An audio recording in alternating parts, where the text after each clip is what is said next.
কবিতাৰ শিৰোনাম lockdown, college আৰু মই। কবি ডক্টৰ লীলাকান্ত বৰঠাকুৰ, আবৃত্তি পল্লৱ প্লাৱন। এতিয়া দেশত লকডাউন। বহুদিনৰ মূৰত আজি এয়া কলেজৰ বকুলৰ তলত মোৰ খোজ।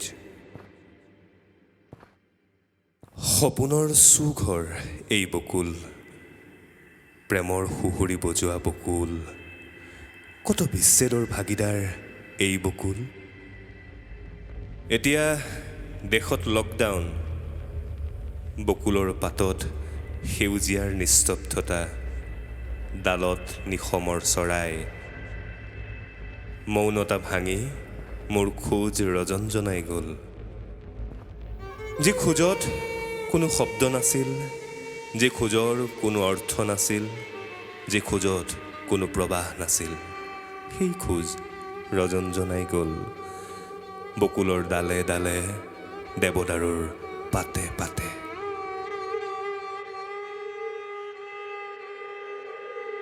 কেইটামান সৰা পাত, কেইটামান ডেকা পাত, আচম্বিতে কোনফালৰ পৰা আহি জানো মোৰ বুকুৰ ভিতৰত সোমাই ললেহি। ভিতৰৰ সকলোবোৰ নদীত, সকলোবোৰ উপনদীত সিহঁতৰ খেলা। এই খেলা গণিতৰ দল বিন্যাসৰ খেলা নাছিল, এই খেলা আহ্নিক বাৰ্ষিক গতিৰ খেলা নাছিল, এই খেলা মিলন আৰু বিচ্ছেদৰ খেলা। কি যে অনিন্দ এই খেলাৰ দহন।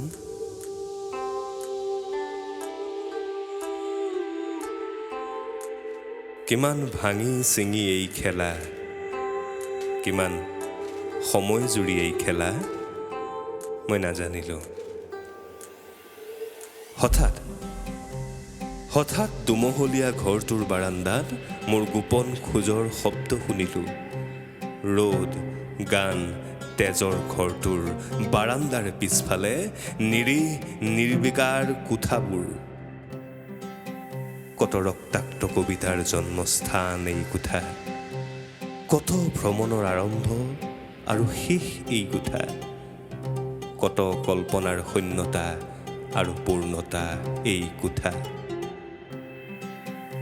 মোৰ খোজ ২ নং কোঠা, ১০ নং কোঠাৰ ফালে গুম গুমাই গ'ল। এই খোজত নাছিল কোনো ঢৌ, এই খোজত নাছিল কোনো মেঘ, এই খোজত নাছিল কোনো বাৰুদ। দেশত এতিয়া লকডাউন। নীৰৱ নিথৰ কোঠা, কোঠাবোৰত কোনো ৰং নাছিল, কিন্তু সকলো ৰং তাত উদ্ভাসিত হৈ উঠিছিল। দুৱাৰ, খিৰিকী, হাৱাখানা, এই সকলোবোৰ এতিয়া নীৰৱতাৰ ৰখীয়া। মোৰ সমস্ত ভগ্নস্তূপলৈ নীৰৱতাই মোক আগবঢ়াই লৈ গ'ল। দুৱাৰ খুলি দিলে, সাবটি ধৰিলে, ভৰিৰ পৰা মূৰলৈ বগাই আহিল লতাৰ দৰে। আৰু ভিতৰতে মোৰ যিমান পাৰে সিমান গোপনে, যিমান পাৰি সিমান সময় জুৰি। আকাশেও নেদেখিলে, পোহৰেও নেদেখিলে।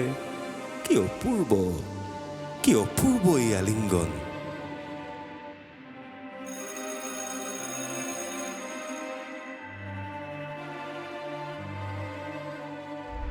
কিমান সময় জুৰি, কিমান ভাঙি ছিঙি এই আলিংগন, মই নাজানিলো।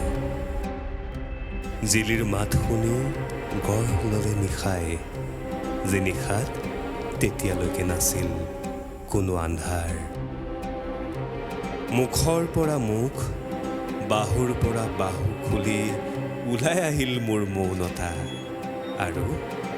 আৰু হাত জোকাৰি জোকাৰি ক'লে শুভৰাত্ৰি। বাটচৰা পাৰ হৈ আকাশলৈ চাই দেখিলো এজাক দুপাল পিতা বৰষুণৰ আগজাননী।